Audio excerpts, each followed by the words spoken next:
Hey, what's up, everybody? It's me, Drew Brown, the professional coach, and you are listening to the Professional Chronicles. And this is the first official episode for this show. I've been working on this for quite some time, and I was struggling with how I wanted to get it started, the delivery and everything. Then I just said, you know what, we're just gonna do something. And I've been doing a few things with it, blogging, of course, making a few other videos, but now this is the official show, or you can call it a podcast. Still on the fence with that, but this is the first episode, and today we're going to talk about me, Drew Brown. Who is Drew Brown? Where did I come from? And more importantly, is going to answer the why I created the professional coach. So sit back, strap on your seatbelts. It's going to be a very eventful ride. We're going to talk about four areas of my life, and I call them the 4 C's of Drew, and that is my childhood life, my college life, my corporate life, and my creative life. And in these different areas, I experienced different levels of growth to get there. And then I experienced different levels of growth while I was in each of these areas of my life. And then I see how they all come together as one unique blend of, I would say, energy and strength that I use to, be a better professional and more importantly, a better person. So, with that said, today I'm going to start out talking about Drew Brown, the kid from the east side of Oklahoma City. My childhood, it was cool, man. I'm not gonna lie. It wasn't the best, but when I look back at my childhood, I really can't complain. On the east side of Oklahoma City, it's a place that it really doesn't give you an identity, and you really have to kind of build your own. Let me rewind that. They do give you an identity, but the identity comes with a price, and we're talking about the streets on the east side. Being a street person, either you're an athlete or you're a well-known street person, whatever that looks like. If you're in a gang or you hustle, you sell drugs, whatever the case may be, whatever your criminal enterprise is, that's kind of was the theme, and that's kind of what I picked up on as a kid. Now, no one told me this. Nobody ever came to me and said this. You know what I mean? I can't even remember being too influenced by the rappers. Now, I was influenced by rap music, but as a kid growing up, I just had some internal and external. Well, I would say more internal conflict that created external conflict or external problems. And school for me, I went to Corpus Christi during my elementary years. Went to Dewey Elementary. Eventually, found my way to Moon Middle School, and then on my way to Douglas High School.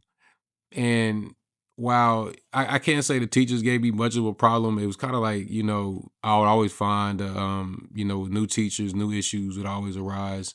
And every year it seemed like I was, having some new struggle academically. And, I just wasn't good. Some days I felt like I was on top of it. And then some days I just felt lost. Most of the days I couldn't keep up and I didn't know what was going on. During my freshman year, I had 4 Fs at like after the first 9 weeks, and I was ineligible to play football, and I didn't even know what the word ineligible meant. I didn't know what it meant, So I was just a kid, kind of lost. And at some point, it seemed like I fell into a black hole. You know what I mean? But in that black hole, I found myself doing what I thought. I thought I was kind of like a street person. I was kind of in and out. We getting a little pointless little brawls and stuff like that. Nothing too major. I didn't have people shooting at me. I wasn't shooting at people, but I did have an addiction to committing crimes in the theft type. I was definitely a petty thief, and a burglar whenever the opportunity presented itself. But some of the things I learned just ripping and running the streets of the east side, or just really Oklahoma City, because I was everywhere when I got like 16, 17 years old. And I will say they taught me a lot of principles. Read people before they speak, moving attention.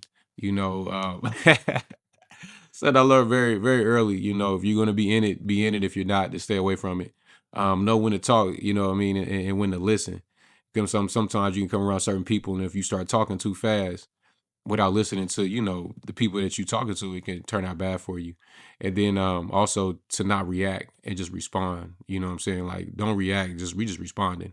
It's kind of around you could say the same thing, but I would say my response is something that's like it's not dealing with any emotion. You know what I'm saying? It's justified for what's happening, and it has the most logical sense in response to what's happening. I was thinking of some examples, but I didn't want to get too deep. But yeah, and also one of the things I learned is respect is, it's earned by consistently being yourself and not by just making a bunch of noise when you come around. So I could definitely say those are some of the things that shaped me as a youngster. Now, like I said, when I was in high school, I was definitely getting into trouble. I ended up going to jail, and I actually flunked. I did 5 years of high school, and I still didn't get the. I still don't have my high school. I still didn't get a high school diploma. But I'll talk about that more in my college years. But when I flunked, I didn't know what I was going to do. I just finished. I just got out of jail not too long ago, and was on probation. Didn't know what I was going to do. I was at a crossroads in my life, and my friend Shelby was like, "Man, you should come. If you got to come out to Douglas to try for the basketball team. Coach Long is a pretty good guy. He usually try to help people."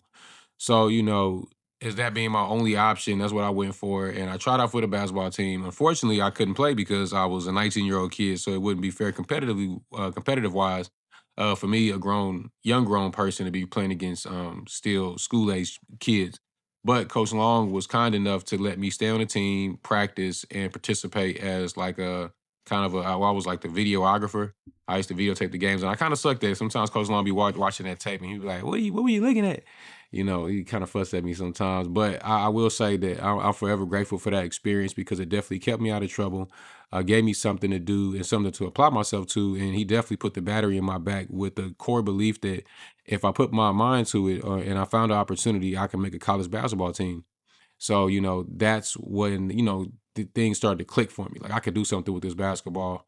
I can I can make it out my mama's house. You know what I mean? I could be good at something that I never thought I could be good at, and I can grow at it. So, of course, I had the stakes was high. What would happen if I didn't grow?